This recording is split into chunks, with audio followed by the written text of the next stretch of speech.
ఇప్పుడు ఇది ప్రజాస్వామ్య దేశం. ఎవరిని టార్గెట్ చేసుకున్నప్పుడు నేను పోయినంత మాత్రాన నన్ను టార్గెట్ చేస్తే వైఎస్ఆర్ కాంగ్రెస్ పార్టీ ఏం ఆగదు. జగన్మోహన్ రెడ్డి గారు ఇంటికి కూడా వీళ్ళు ఏం పీకలేరు. నన్ను కాదు, జగన్మోహన్ రెడ్డి గారినే టార్గెట్ చేస్తారు. ఇక్కడ మీరున్న సెక్యూరిటీ అంతా తీసేసి గన్మెన్లను తీసేసి ఇంకా 15 రోజులు ఎలక్షన్ జరగలేదు, కమిటీ సిఫార్సులు రాలేదు. ఇక్కడ మొత్తం అంతా కూడా సెక్యూరిటీ తీసేశారు కదా. తీసేసి ఎల్లో మీడియా కెమెరాలు పట్టుకొచ్చి జగన్మోహన్ రెడ్డి గారి ఇంట్లోకి ఎట్టేళ్ళాలి, గోడదు గెట్టెళ్ళాలి, ఇవన్నీ కూడా వాళ్ళే చూపిస్తున్నారు. కాబట్టి ఇక్కడ టార్గెట్ ఎవరు దొరికితే ఆ టార్గెట్. ఇటువంటి వాటికి భయపడే ప్రసక్తి లేదు. ఎవడెవడికి టార్గెట్, ఎవడెవడి చేతులు ఏం రాసి ఉందో అవన్నీ పైన ఉన్నటువంటి భగవంతుడు నిర్ణయిస్తాడు.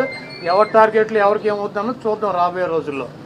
పర్యాటక కేంద్రంలో కట్టినటువంటి భవనాలనే ఈ సిగ్గు ఎగ్గు లేనటువంటి తెలుగుదేశం పార్టీ, ఈ సిగ్గు ఎగ్గు లేనటువంటి ఎల్లో మీడియా అది జగన్మోహన్ రెడ్డి గారి నివాసం అని చెప్పి చూపిస్తున్నారు 3 రోజుల నుంచి. వెళ్ళి జగన్మోహన్ రెడ్డి గారు అక్కడ నివాసం ఉన్నాడా? జగన్మోహన్ రెడ్డి గారు 2014 నుంచి 19 దాకా ప్రతిపక్ష నాయకుడిగా ఉన్నాడు. ఆయన కార్యాలయం లోటస్ పాండ్, ఇల్లు లోటస్ పాండ్. ఆయన లోటస్ పాండ్ హైదరాబాద్ నుంచే ప్రతిపక్ష నాయకుడికి ఉన్న 5 సంవత్సరాలు నడిపాడు.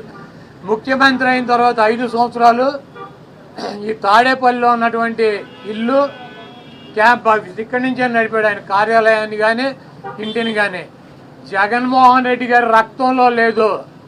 ప్రభుత్వం కట్టించినటువంటి ఇళ్లలో ఉండటం కానీ, ప్రభుత్వం కట్టించినటువంటి గెస్ట్ హౌస్లో ఉండేటువంటి కర్మ జగన్మోహన్ రెడ్డి గారికి పట్టల. జగన్మోహన్ రెడ్డి గారు వైజాగ్లో సొంత ఇల్లు కట్టుకున్నాక అక్కడ షిఫ్ట్ అవుతాడు.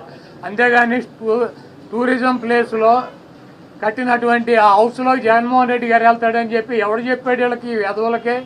అది జగన్మోహన్ రెడ్డి గారి కోసం కట్టించుకున్నటువంటి ఇల్లు అని చెప్పి రకరకాలైనటువంటి కథనాలు రాస్తున్నారు.